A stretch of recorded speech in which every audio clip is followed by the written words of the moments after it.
minister for the single most important ministry in the Cayman Islands at this time. Why did you choose that ministry? Well, Ministry of Health and Wellness, in all honesty, at the very beginning days after being elected and forming the government, the Honourable Premier looked at aligning those who were successful and where ministries were concerned. And they skillfully aligned those 6 ministers with ministries that align more with their skill set. Many people did not realize that I come with a medical background, having been a nurse and working at the HSA, now previously then the Cayman Islands Hospital.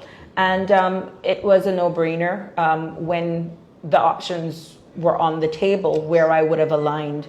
I do have a strong background in immigration as well, but having ran a successful business for 18 years, conflict of interest, I chose to stand down from that because of the inheritance of a lot of work that is still in the pipeline. Yes. But in all honesty, it aligned quite well. They say life go around in 360. Yes. My first profession is nursing. And here I am in this very noble position to now be the Minister of Health, and I've included wellness since this legislation took part. But it is indeed an honor. I must give kudos to the ladies and gentlemen that fall within my ministry. And for health and wellness, there are various departments, you know, that fall under there, and I guess we can go into those a little later. Of course. Are you up for the challenge?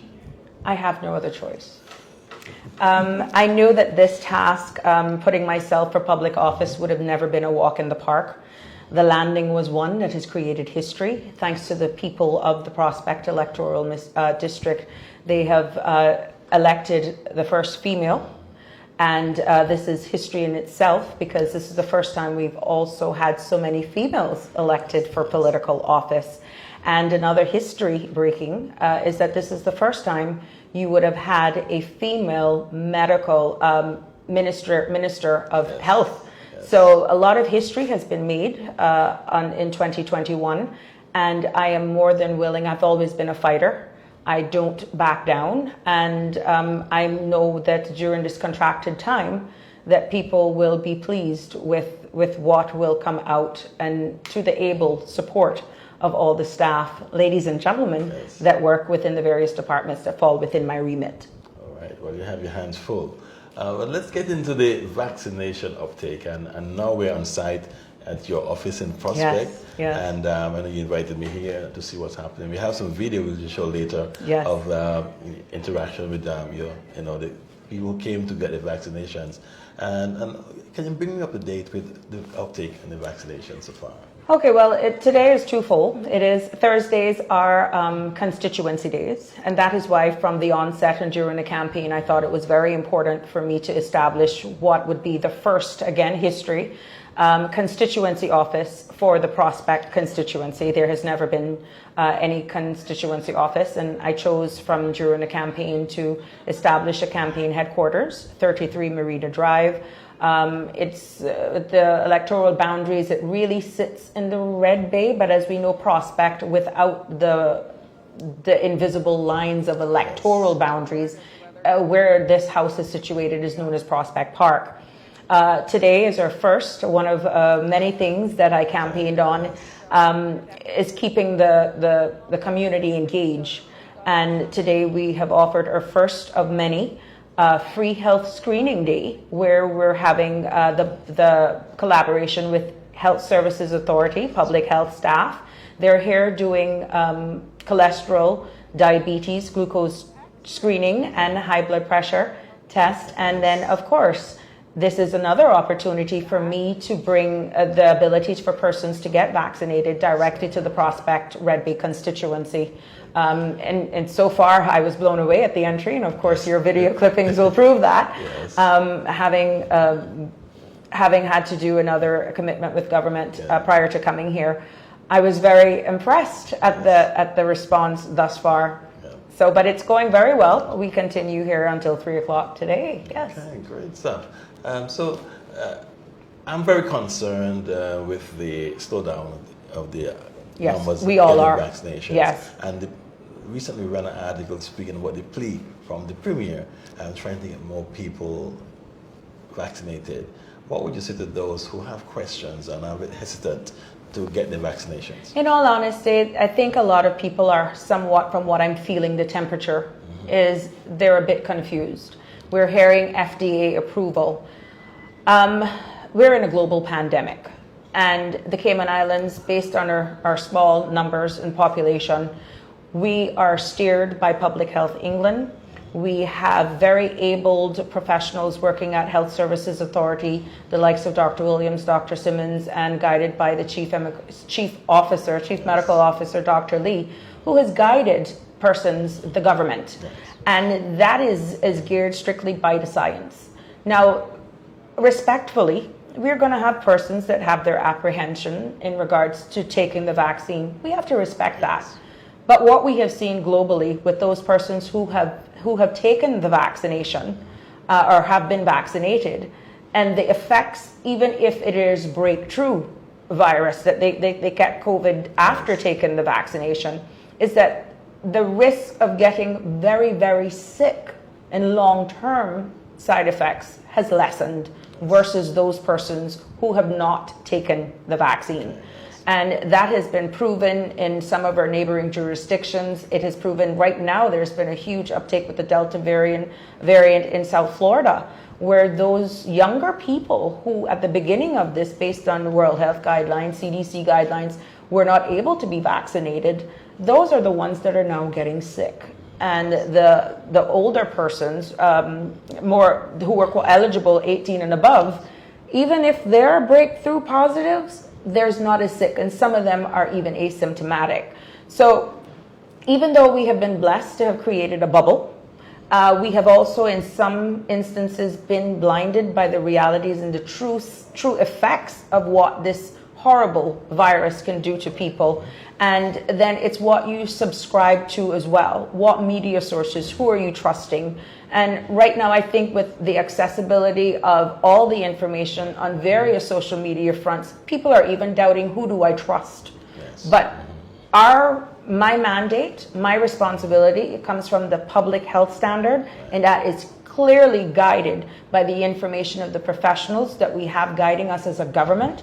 Hence, we have a phased reopening approach. And with those projected dates, there's a 4 to 5 week lag time before we move to the next phase of reopening, because we do understand that at some point there is an opening, but we want to do it carefully, because the safety of our Caymanian people, and especially our children who are not approved to be vaccinated right now, we don't ever want to see anyone die under our watch, or because they were misinformed or just being sold something that is obviously not factual. Yes, and I take it very seriously as well, and I thank you for the information. Question regarding the expiry dates of those vaccines. I remember the previous ones, of course, there was a concern that they might expire before we could use them. Yes. Well, this current batch, I'm sure, has an expiry date. Yes, they all do have short shelf lives, to be honest, because it has to be used. The previous one, as we were elected, they expired in the end of July. And my colleagues and I, this PAC government, we pushed it very hard just so that this coveted gift that we were so blessed, thanks to the help of the office of our governor, he made sure that he secured the vaccine for us, and it would have been a shame for it to go to waste when we have other jurisdictions very close by that don't even have access to the vaccine. So what we did, we held up our promise, and we did a vaccine drive. Minister of Tourism and Transport, Mr. Brian, he got a lot of sponsors, corporate sponsorship, and we did a draw just to incentivize people, and there was a huge uptake. Now that we used all of those at one point, we can honestly say we ran out, which is a good thing, was at that point that the Honorable Governor was able then to really secure additional vaccines. What has happened is that we've now got a slowdown in the uptake of it, and we are now finding ourselves hitting the pavement, running again, making sure that we don't have a repeat of July's expiry date happen the end of September. And that's what's going to happen if we don't get an uptake. This is not about fear-mongering or mandating. We're not being, at all dictative or radicals. It is just the sensible thing to do based on what we're seeing happening around the world. People who are vaccinated are not the ones that are ending up in our intensive care. It's people who are unvaccinated or just have no ability, which again is leading to unvaccination, of getting access to it. We are blessed to have this vaccine. There definitely will be some people who will never take it. Of course, and that's why respectfully, I have to respect them. And of course, there's this 80% threshold that we've been touting. That's what we're targeting. And it's not impossible to reach. And that was my next question. Do you think it's impossible? No, I don't think. With my colleagues and I and the drive that we have, and again, we are not going to ease up on it. And this is why it's important for me to avail myself to get as much information out there. I know Health Services Authority and all the public health, Dr. Lee, Dr. Hazel Brown, Ms. Lizette, they have been on all media fronts. I'm encouraging some of the young people, which I'm so excited to see so much young people here today getting their first jab. As it starts going around and they're seeing what's happening around the world, because they're not at all barred from social media connection with friends around the world, and they're seeing what's happening. They're now realizing, look, I prefer to have some form of protection than none at all. And I'm hoping that with this momentum that we're doing, we're rolling out more health fairs like this. And I know that Health Services has been in the various districts at the request of other elected members.